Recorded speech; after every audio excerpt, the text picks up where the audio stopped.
Assalamualaikum warahmatullahi wabarakatuh. Alhamdulillah, alhamdulillahi rabbil alamin.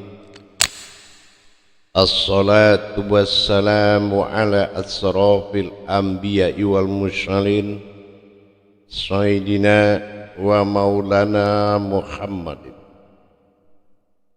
Ashhadu an la ilaha illallah wa ashhadu anna Muhammadar Rasulullah.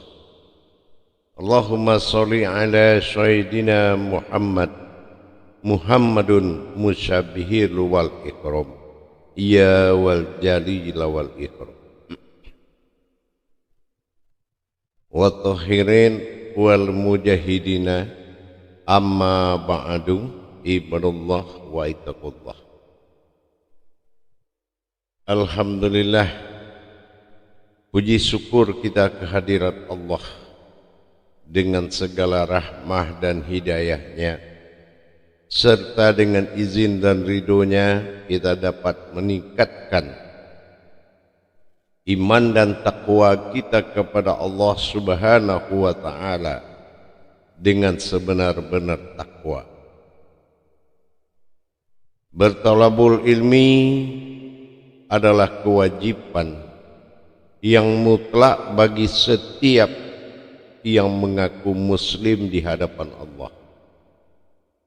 Belajar menuntut ilmu dari hakikat kepada hakiki berawal dari syariat. Salam dan salawat tidak akan pernah terlupakan. Marilah sama-sama kita sampaikan kepada junjungan kita Nabi Allah, Nabiul Akhirul Zaman, Rasulullah Muhammad sallallahu alaihi wasallam.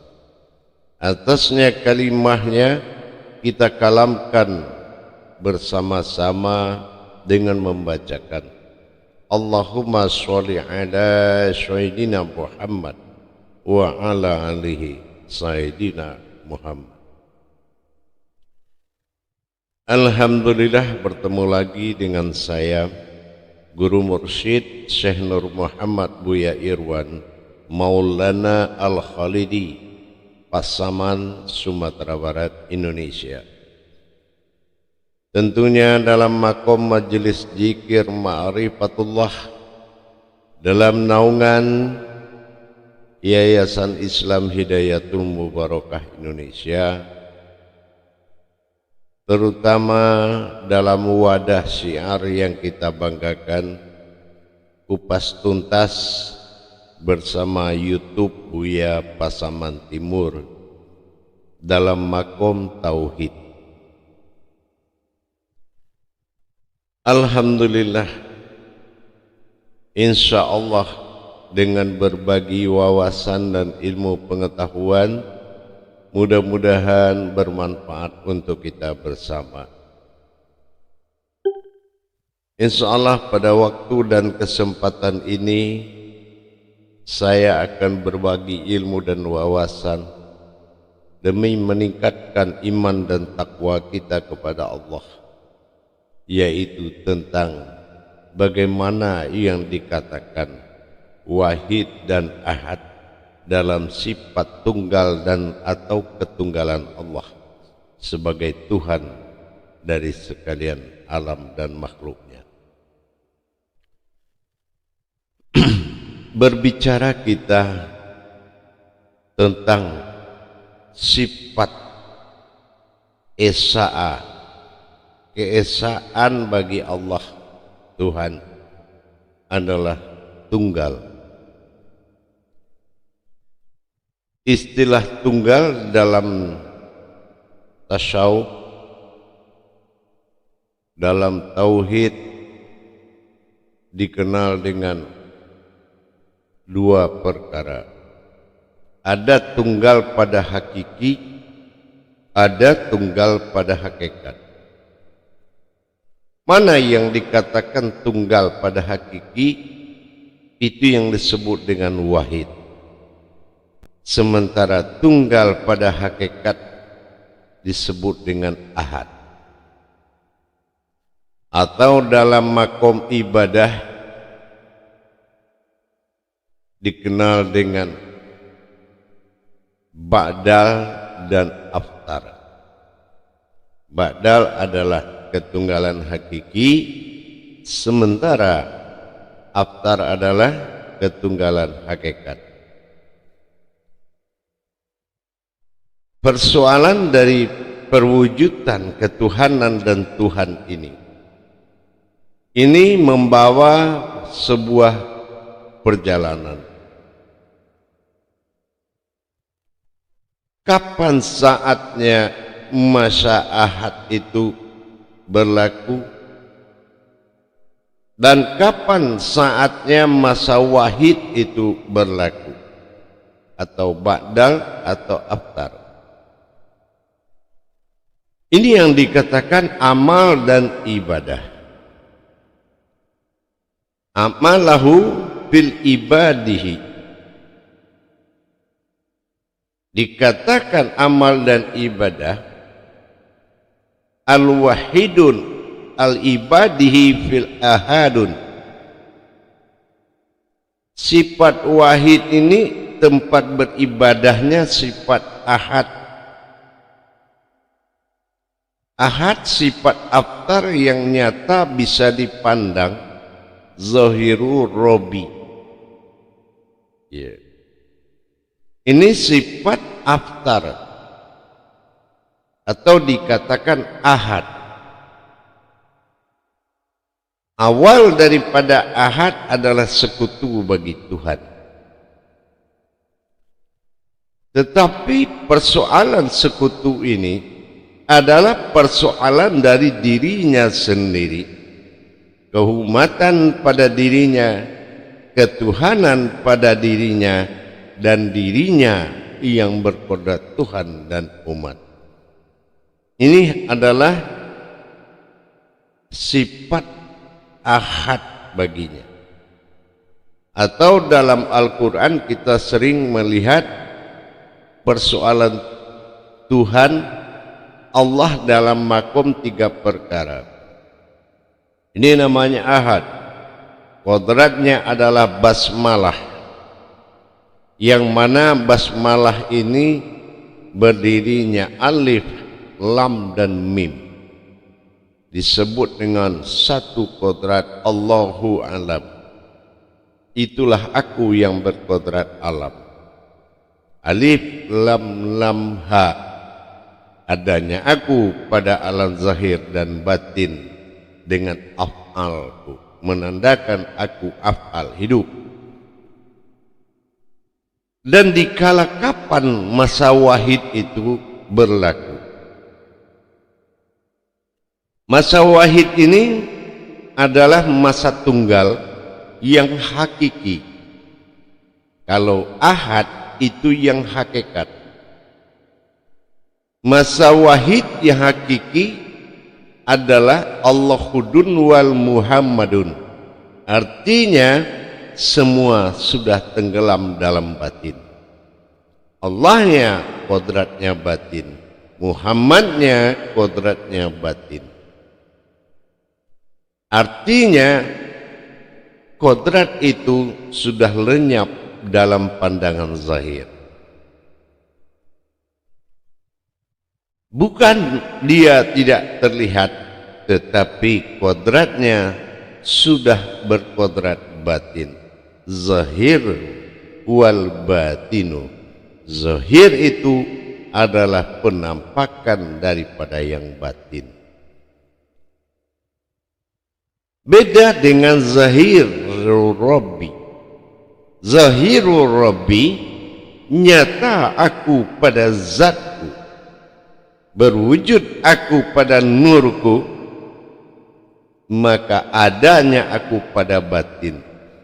Nah, ini disebut dengan aftar atau ba'dal atau zahir. Tapi kalau Allahudun wal Muhammadun itu beda, jemaah. Artinya sudah lenyap di dalam alif domah u. Artinya sudah masuk kepada alam ada dan tiada.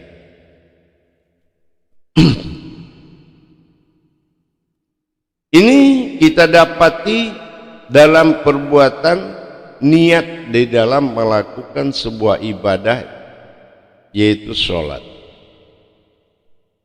yaitu disebut dengan usolli, dengan makom lillahi ta'ala. Lillah ilah, ta'ala juga ilah. Artinya ilah adalah Tuhan dalam masa wahid, ta'ala adalah Tuhan dalam masa aftar atau ahad. Ini yang disatukan antara ketuhanan yang berdiri menghadap Tuhan yang ada. Di sini kita melihat pertemuan dua kodrat tadi menjadi Tuhan dari sekalian alam dan Tuhan bagi diri. Ini adalah dua makom ketuhanan. Tetapi dalam hal pemahaman, bagaimana dikatakan dengan proses ketuhanan dalam masa ahad, lebur pada masa Tuhan dalam makom wahid. Nah, ini tidak bisa menjadi sebuah pengakuan, tetapi harus berupa sebuah perjalanan yang harus dialami. Sebagai dampak daripada perubahan ahad menuju sebuah wahid, lepasnya pegangan ketuhanan untuk menuju Tuhan pada masa tunggal, maka baru terbentuk aliran yang mengalir dari sesuatu yang berdiri disebut Tuhan kepada yang menerima aliran sesuatu yang dikatakan semesta. Kalau kita hanya berkata, mengatakan Tuhan itu tidak terlihat, sama artinya kita mengatakan makhluk tidak terlihat. Tuhan bukan sebuah makhluk. Pemujian Tuhan dengan kata Allah menyatakan ketuhanannya, tapi memuji Tuhan dalam masa aku menandakan kewahidan Tuhan ketunggalannya. Allah sangat teliti di dalam perbuatan terhadap sesuatu. Seperti bagaimana kita mengenal leburnya atau tadaburnya sebuah kodrat ahad dalam masa ketuhanan. Memang kalau kita lihat dari perjalanan tauhid sampai pada makom tauhid wujudi atau wujudnya dan sebuah wujudnya, ini adalah nyata dalam sebuah perjalanan yang harus dialami, bukan sebuah pengakuan yang kuat. Tauhid memperjalankan, bukan membuat pengakuan. Tauhid itu bukan pengakuan para jemaah dan kaum muslimin dan muslimat. Tapi tauhid ini adalah perjalanan yang harus dialami. Perubahan iman total. Sehingga bukan siapa yang berjalan menuju apa perjalanan, bukan menuju kemana-mana, tetapi menjadi sebuah perjalanan tersebut. Ini yang dituntut oleh hakikinya tauhid. Menjadi jalan itu lebih baik daripada mencari jalan menuju sesuatu yang tidak ada. Ini yang dikatakan siratal ladzina an'amta 'alaihim. siratal lazi, jalan tersirat, diri yang tersirat. Na'an'am, maka menuju pada sifat terlihatnya aku ta'alaihim, yaitu wujud seperti diri. Tapi dalam masa peleburan ahad kepada wahid, inilah yang dikatakan lebur ahad timbullah wahid. Kalau tidak, dalam masa ahad itu tenggelam wahid di dalam ahad. Tapi dalam masa wahid timbul ahid, wahid, leburlah ahad. Maka wujudlah aku. Nah, ini sebuah perjalanan yang sangat istimewa. Allah Subhanahu wa ta'ala dalam peleburan sifatnya, Allah mendirikan sebuah rahasia besar. Dalam peleburan ahad masa ketuhanan, karena dia adalah tempat kembalinya ketuhanan tersebut menjadi Tuhan. Maka tadabur ini, peleburan diri, peleburan masa ahad, dengan Allah menyediakan sebuah batin api pada diri. Tapi api batin. Api batin dikenal dengan narun. Dengan munculnya narun tersebut dalam masa kosong dan hening, maka dia telah melenyapkan sifat ketuhanannya, perwujudannya seperti Muhammad, zahirnya terlihat laksana Adam, dan adanya dia laksana batin. Ini terlebur semua pada ahad menjadi ketunggalan wahid. Dalam ketunggalan wahid tidak ada lagi penamaan, tidak ada lagi suatu asma sebutan terhadap sebuah wujud, tetapi menjadi wujud yang mewujud dan bermaujud, yaitu disebut dengan sesuatu, dipanggil dengan kata dia, dengan kehormatan dan santun serta adab. Perubahan mendirikan masa kosong dalam kodrat hening, disitulah kita mendengar sebuah batin melenyapkan ketuhanannya dengan istilah tasawuf, dengan narunnya. Ada batin daripada api untuk menghilangkan segala batin. Di sini perjuangannya untuk meninggalkan ketuhanannya, maka menjadilah Tuhan yang tunggal. Laisa kamitslihi min syai'un. Dia tidak setara dengan apapun. Qiyammuhu binafsihi, dan dia berdiri sendiri. Ini perbuatan ini akan berdampak apabila seseorang berani kosong dan hening, mendirikan malam dalam malam, batin dalam batin, maka di sini dia akan mengalami gejolak. Leburnya segala yang batil pada diri, yang tidak batin tunggal, yang tidak hak dan sifat tunggal, maka leburlah kebatilan Tuhan pada diri apabila seseorang telah sampai pada masa wahid.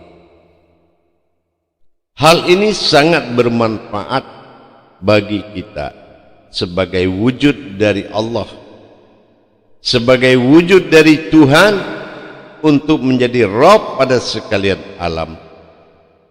Maka diwajibkan kita dengan menyampaikan sebuah keputusan besar, yaitu Qul huwallahu ahad. menyampaikan perjalanan kul huwallahu ahad dengan munculnya ahad, telah hadir dengan ketunggalan, bukan ahad yang hidup dalam aftar 3 perkara, tapi 1 perkara, wahid, ahad, qul huwallah.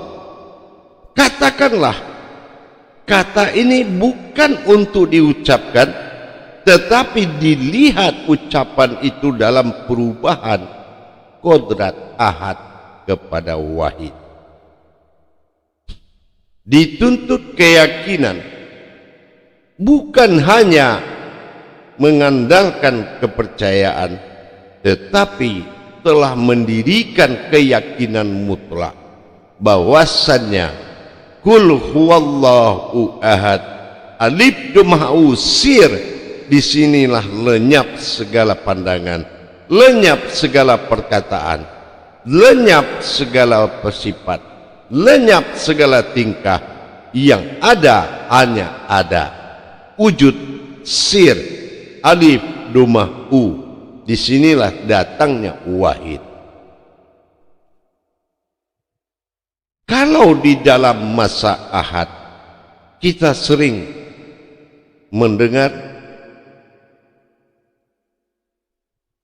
umat atau keumatannya selalu mengingat Allah, tetapi dalam masa wahid tidak ada lagi yang mengingat Allah, tetapi Allah itulah yang mengingat kepada keumatan dirinya. Maka perubahan demikian ini adalah perubahan dari masa ahad kepada wahid, dan perbuatan akan dimulai oleh wahid kepada ahad. Dengan demikian terjadilah hablum minallah, terjadilah hubungan ketuhanan, hubungan Tuhan mutlak dalam tunggal. Maka semua kejadian akan mengalir sesuai dengan kehendak. Tidak ada lagi doa, tidak ada lagi permintaan, tetapi yang ada hanya kehendak. Apa yang dikehendakinya maka terjadilah. Tapi barang siapa yang mampu mencapai ketunggalannya, maka dialah yang dikatakan memiliki sifat maha cukup, maha ada, dan tidak ada lagi yang dia minta, tidak ada lagi yang dia inginkan, semua sudah ada. Ini yang dikatakan masa wahid. Tidak ada lagi permohonan apa-apa kecuali kehendak dirinya. Mengingat pola zikir pun akan berubah. Kalau ada potensi umat mengingat Tuhan, tetapi kalau dalam masa wahid hanya aku yang mengingat diriku sendiri. Ini pola wahidnya sangat tinggi. Hanya aku yang mampu mengingat diriku. Hanya aku yang tahu dengan diriku sendiri. Dan hanya dirikulah yang mampu berdoa dan memohon kepadaku. Dan itulah yang pasti aku kabulkan. Ini wahid. Tapi kalau kita berdiri pada makom ahad, maka gejolak alam menjadi suatu pedoman. Gejolak alam menjadi suatu alat untuk dalam sebuah doa. Tapi dalam masa wahid tidak ada lagi yang berdoa kecuali aku memberikan sebuah keputusan kepada diriku sendiri. Aku yang mampu mengingat diriku, dan akulah yang tahu siapa diriku. Ini masa wahid yang akan berhubungan dengan semua semesta. Maka maha itu sudah mulai berlaku. Kalau maha itu sudah mulai berlaku, Memang benar Allah tidak pernah menciptakan miskin. Yang menciptakan miskin itu adalah orang yang berkehendak dengan akal dan nafsunya dan mengalami kekecewaan. Kekecewaan itu membuat rusaknya hati, putusnya hubungan, maka terjadilah sebuah kemiskinan. Allah Maha Kaya. Apa yang di langit dan di bumi Dia punya. Tetapi bukan kita harus mencari langit, dan bukan juga kita mencari bumi. Allahul ladzi khalaqas samawati wal ard wa ma bainahuma, tapi berdirilah di antaranya. Maka kekayaan yang ada di antara keduanya itu adalah sumber askor, tetap pertemuan, titik temu dari segala Tuhan dan ketuhanan yang berjalan. Sebuah wujud, sebuah mubarakah, sebuah alam yang bisa berbicara, sebuah alam yang bisa membantu. Inilah kodrat. Sebuah zahir penampakan Tuhan, bukan zahir itu Tuhan, tapi Dia memberikan penampakan dengan bahasa terlihat. Dengan demikian, wahid telah mutlak pada Tuhan, tapi dalam masa ahad itu adalah Rabb, kekuasaan dan kekuatan serta sebuah keajaiban. Ini aras qudsi dan keramat. Tetapi dalam masa wahid tunggal adalah maha ada dengan mengalir kepada yang berkehendak. Maka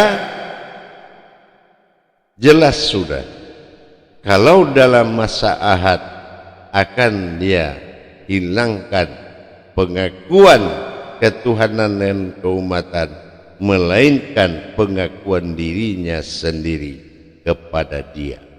Inilah perbedaan wahid dengan ahad.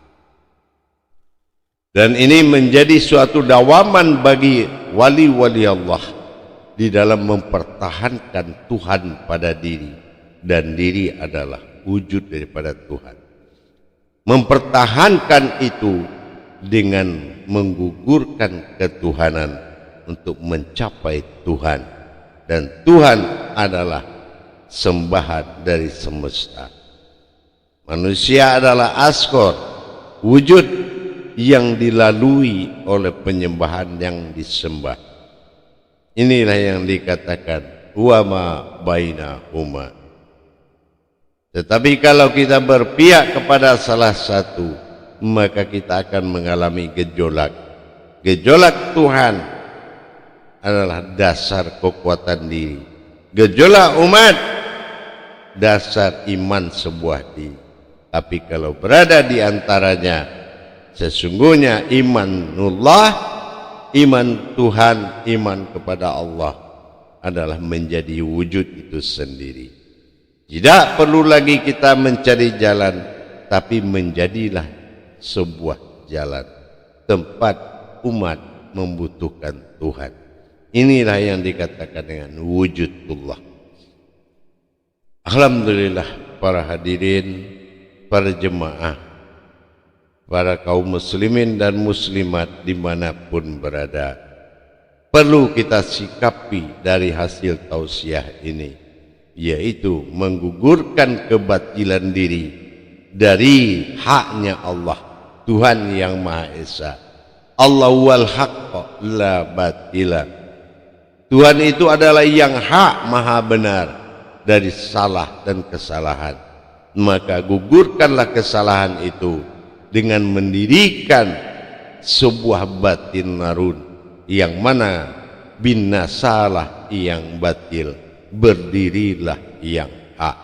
Insya Allah mudah-mudahan bermanfaat. Tidak ada upaya kepada Tuhan, tidak ada usaha kepada Allah, melainkan lebur di tangannya. Insya Allah mudah-mudahan bisa mengerti dan bisa dipahami, dan mudah-mudahan bisa bermanfaat. Rabbiyallah wal muhammadun fil wujudullah. Insyaallah tidak ada lagi, leburlah semua hakikat, berdirilah sebuah hakiki. Ini yang dikatakan sifat ketuhanan bersifat hakikat, dan Tuhan itu sendiri adalah hakikinya hakikat. Insyaallah mudah-mudahan bisa dimengerti. Barakallahu ya karim, ya rahman, ya rahim. Akhirul kalam, wabillahi wa taufiq wal hidayah. Wassalamu alaikum warahmatullahi wabarakatuh.